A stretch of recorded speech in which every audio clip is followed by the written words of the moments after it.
Hello, everyone's. I am here for my review of Real Housewives of Atlanta, Season 13, Episode 12. If you are new to my channel, welcome. If you're returning, you one of my peoples, well, welcome back. I apologize. I'm in a new location, and this is the best lighting in the house I have. I'm still not able to use my camera because I can't get my tripod to act right. So I do apologize for the quality of said video. Now, y'all, this is gonna be a quick one because not a lot really happened. That whole scene with Kenya and Drew, I kind of like wasn't really paying attention because they seem like they arguing about the same thing they always arguing about. But anyways, we're gonna start off with Mike being shady, talking about something. He likes it when Monica sings "Angel of Mine." Therefore, Drew, when you sing it, you might get a ha ha and a hee hee from Mr. Mike Hill when you go up there and sing Angel of Mine. He just let you know right now. He probably give him a good old chuckle if you don't sing it the way he wants it to be sung. Now Kenya, she talking to her daddy. She talking about him coming for Brooklyn's birthday party and how it's gonna be a few people there. He don't really like being around people he don't know. And I'm like, I'm kind of the same. Cause I'm sitting there, if it's a lot of people I don't know, then I'm sitting there by myself. Y'all already got y'all little group established. I'm by myself. So what am I doing here? But she said she gonna have like a side party for him to come visit Brooklyn. Now they get to talking about her relationship with Mark. And he was saying how y'all been separate more than y'all been married, meaning not separated but separate. He's been in New York, you've been in Atlanta. This been y'all whole relationship, y'all whole marriage. She get to tell him how he wanted alimony, but then like 12 hours later he was like he don't want alimony. At this point, Mark, that's not his name. Yeah, it is Mark. Mark is just playing games with Kenya, seeing the best way he can get up under her skin. What he can do next? Because he clearly he said he wanted alimony. He didn't want custody of the baby. But I was like, I don't know what judge would have gave him custody if he asked for it because he's never been alone with Brooklyn. This is his daughter. Kenya is safe, feels safe. Well, doesn't mind her daughter being around her daddy. It's just the fact that nobody has been, for a long period of time along with Brooklyn. Even like the nanny, you have your few hours and you gonna carry your tail off wherever you need to go. It's been Kenya and Kenya alone.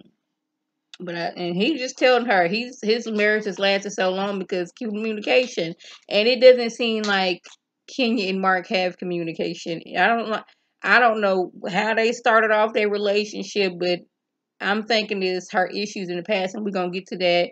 Is how she ended up getting with a man like Mark.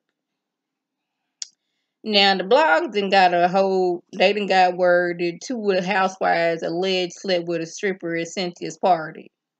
Now Cynthia lets it be known it was not me. It was not me. It was not me. And she just knows who was pressed. And she gonna leave it right there. My question is who leaked it to the blogs? Was it somebody in the group? Or was it somebody in the group talking to somebody and they went and told somebody? But I was like, I think it's somebody in the group. I do. I'm not gonna say who yet, but I believe it was somebody in the group trying to get back at people. That's what I'm thinking. Now, since Tanya fled to Canada, she seems kind of suspicious. But last episode, Tanya was saying how she was in a room with Portia. Now they showed the full clip. She said, "Yeah, we partied till like 5 o'clock in the morning, and me and Portia went in her room and had snacks."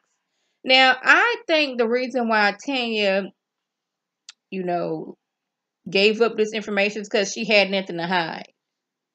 And I also think the reason why she fled to Canada is that where am I at? I lost my note. Is she's tired of these lies regarding to her relationship. It was last season. It was the cookie lady was saying that doggone Tanya's boyfriend was trying to get with her and all this other stuff, A, B, C, and D. And now it is you out here lying and saying I cheated on my boyfriend with Bolo and all that stuff. And she just tired of it. She just wanted to come over and hang out.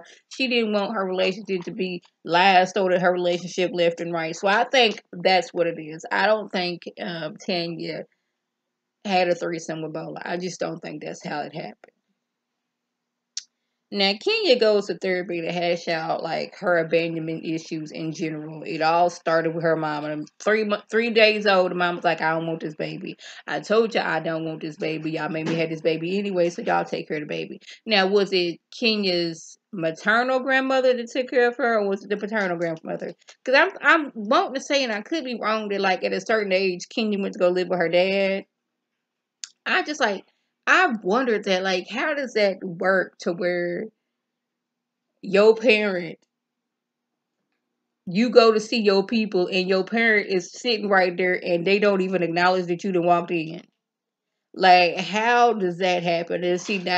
Does her mom not come to family functions if Kenya's gonna be there? I don't know. She said, like, when she was 15 years old, she dated a man who was like 10, 11 years older than her who was abusive. And it seemed like she puts her all into her relationships and they are very, very unhealthy. And it seems like that's what she did with Mark. She thought she found the perfect man and she didn't. She had, what was that dude named Matt? He turned out to be abusive and, slightly off his rocker. She got with Mark thinking he checked off all the right things. But I was like, I don't know how long they was together before they got married. And like she is a completely different Kenya when she's with Mark, which is kind of unnerving because Kenya will cuss you out and I'll go to left, right, up and down and sideways. But Mark, she was so docile. I think that's the word I'm looking for. But she was like, "Yeah, Mark. Yeah, that's right. That's right." But like very, very not Kenya. And everybody was looking like, now what is going on? Yeah. Just seems odd. Marlo, she had some kind of peach patch situation. Portia messed around and put the wrong GPS in and was like an hour and something away. I was like, you can do that in Atlanta. Yes. I had been in Atlanta for like 3 weeks and yeah, you just make a wrong turn and you doggone it. It ain't no exit for a good little minute. Yeah, you lost. The girls discussed what was going on, with the blogs and everything. Now Toya, she's peeping how Kenya's been rolling, and she's like, Kenya kind of person you don't want to get on her bad side because she will make you pay. She will get revenge out on your tail.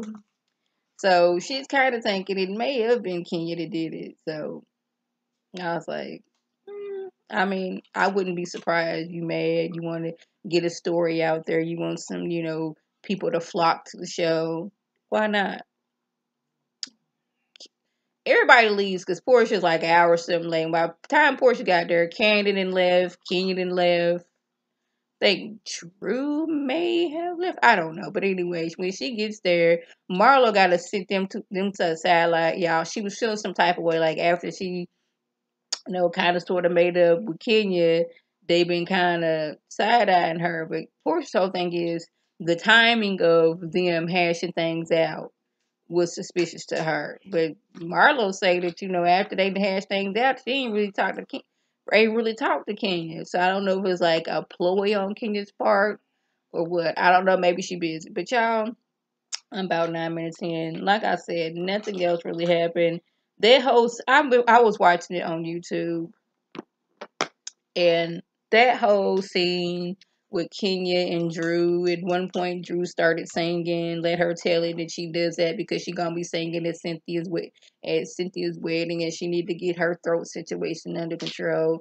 It was a filler episode. It was a boring episode. I was not enthralled at all. So y'all, if I left anything out, by all means leave a comment below.